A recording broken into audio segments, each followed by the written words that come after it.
Hello, good morning, good afternoon. Hope you're all well. It's a pleasure to be here. My name's Anna Wickenden. I am the Vice President of Advocacy and Strategic Partnerships here at Effect Hope.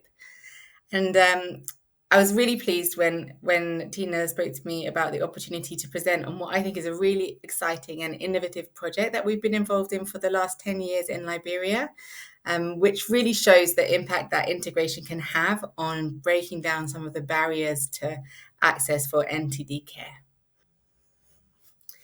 So for those of you that don't know, I just thought I'd do a very quick introduction to Effect Hope. So Effect Hope is a Canadian global health organisation. We have an office in Markham, but we have a team that spread all the way across coast to coast in Canada.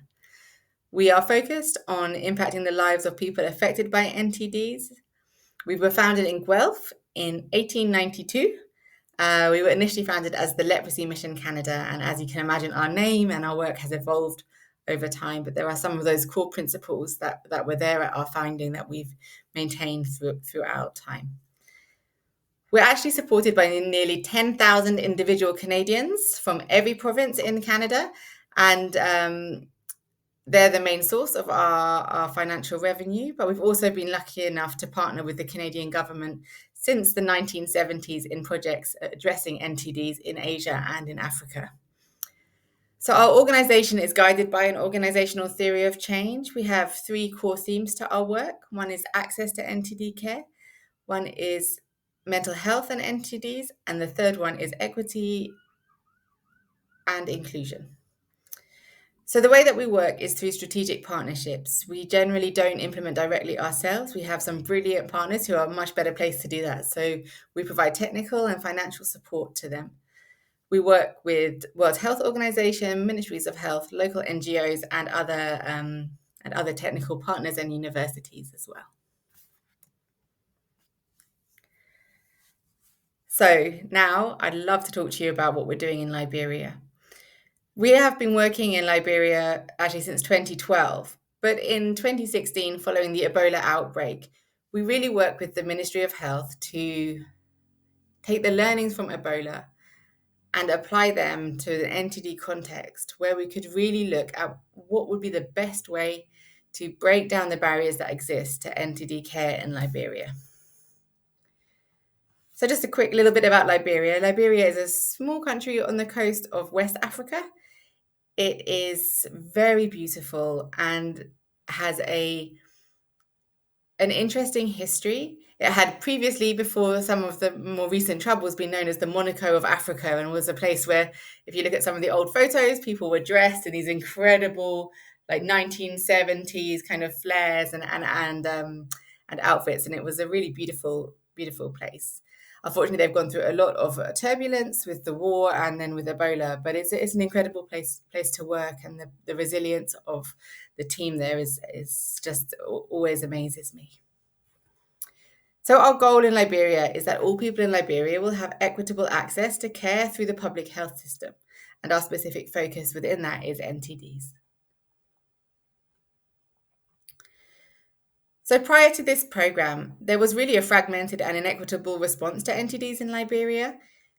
Access to care was completely dependent on really how much money you had, where you went, and who you knew.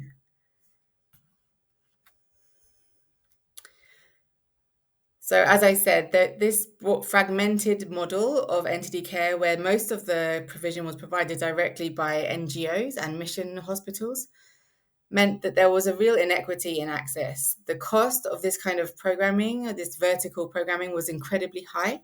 The level of delayed diagnosis and late stage diagnosis was really, really high, which meant that disability levels were also disproportionately high in Liberia. There was a deep stigma related to many of these diseases. The sustainability of this sort of response was not there, and the fragmentation meant that there was really no sense of who was doing what and no coordination amongst the different service providers.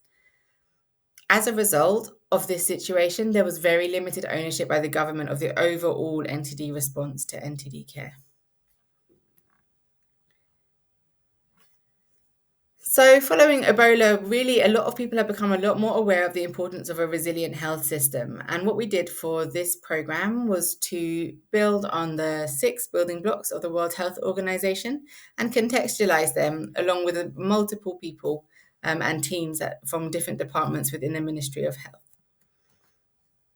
So some examples of what we did in the different building block areas was we developed an integrated NTD case management strategy that became part of the overall Ministry of Health policy. We conducted a training of trainers module at all health facilities that worked in a cascade through the health system. We tested performance-based incentives. We really invested in supportive, practical supervision.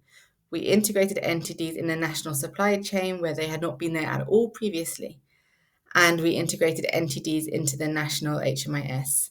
And just to give a bit of an idea of the situation prior to doing this, there's one NTD called Buruli ulcer, and you don't hear that much about it, but it can only be treated with a specific set of antibiotics, and without it, it can be very, very serious and can lead to really permanent disability and infection and sepsis. And actually, in the local language or in the local colloquial languages, the word they use for it means everlasting sore. And it was called that because if you got this particular type of ulcer, there was no treatment for it. That was it. You had it forever.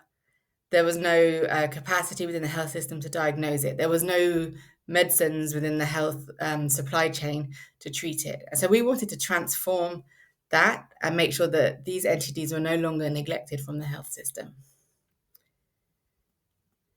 So what we developed was one master plan and a harmonized and coordinated response that worked through the health system. As a result, there were lots and lots of learning from the initial pilot phase. I'm not going to go through each one of them now because unfortunately I've got a 10-minute limit, but just to highlight 4. Following the integration of entities in the health system away from vertical and NGO-based service provision, we saw a 4 times increase in the number of cases detected. We demonstrated that the need, the gap, and the feasibility of the provision of psychosocial support through the health system. We integrated through the work that we were doing, testing the data in the HMIS. We were able to demonstrate that the routine case data does not reflect the actual disease burden and that there are lots of cases that are not being found through the health system. And we also were really able to demonstrate the value of the inclusion and partnership with traditional and faith healers, which was a big part of the program.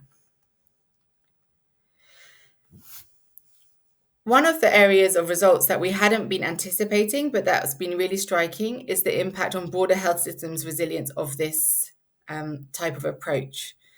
So the literature on resilience talks about the difference between everyday resilience, that's the resilience to the chronic pressures that affect health systems in a lot of these really low resource settings, and the link between that and resilience to acute crisis. If a system doesn't have a high level of everyday resilience, its capacity to be resilient to acute crisis is significantly affected. And you see these resilience factors. It's by a researcher called Barassa, and he identified these 8 areas, these 8 factors of what can help to make a resilient health system.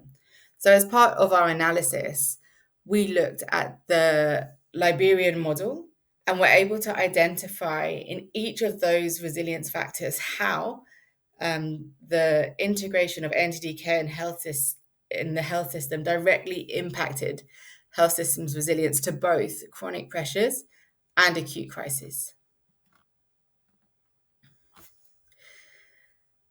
So that was all kind of concluded in 2022 at the end of the initial pilot stage.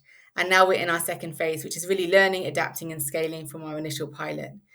So as part of this next phase, we're trying to expand from 5 counties where we were doing the pilot at the community level.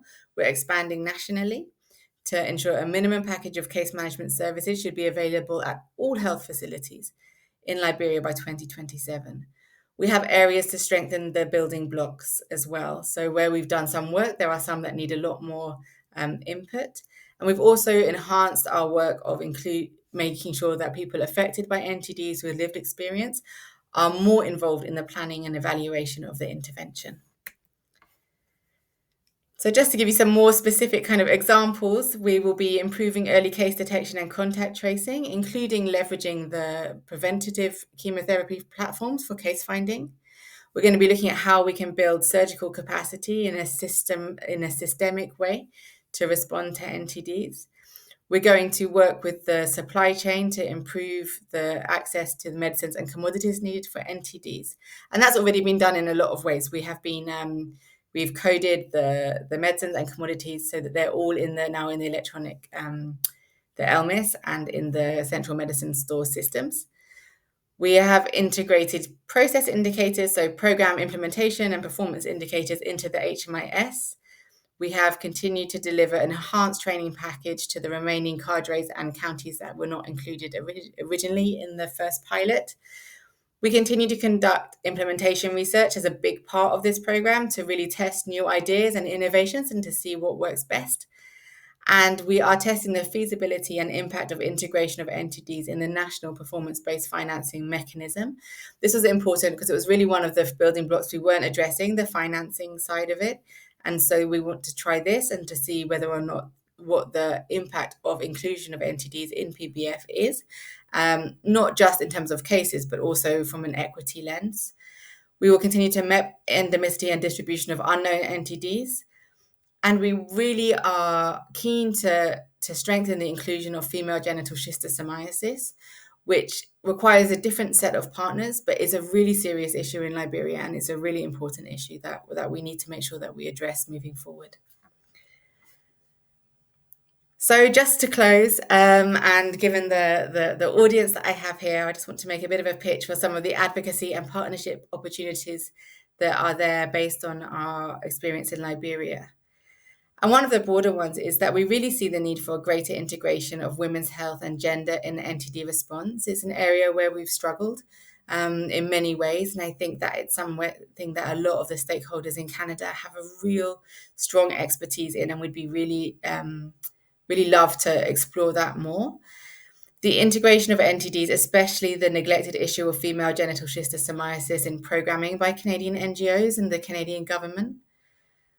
Proactively identifying collaborations that can leverage different expertise to strengthen the equity and resilience of NTD interventions.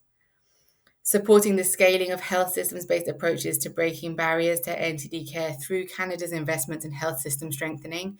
We know there's significant investment happening now in health system strengthening. We want the Canadian government to really understand why including NTDs in that is really important. And increasing the understanding and engagement of Canadian stakeholders more broadly in NTDs, and also exploring opportunities for advocacy to include NTD care in UHC service packages, because that's been an area where there's been some neglect. So I'm sorry I've gone over slightly, but I hope that's okay. And thank you very much for your time. And please do get in touch if you would be interested in learning anything more or sharing your experiences or exploring any of these opportunities. Thank you very much for your time. Bye-bye.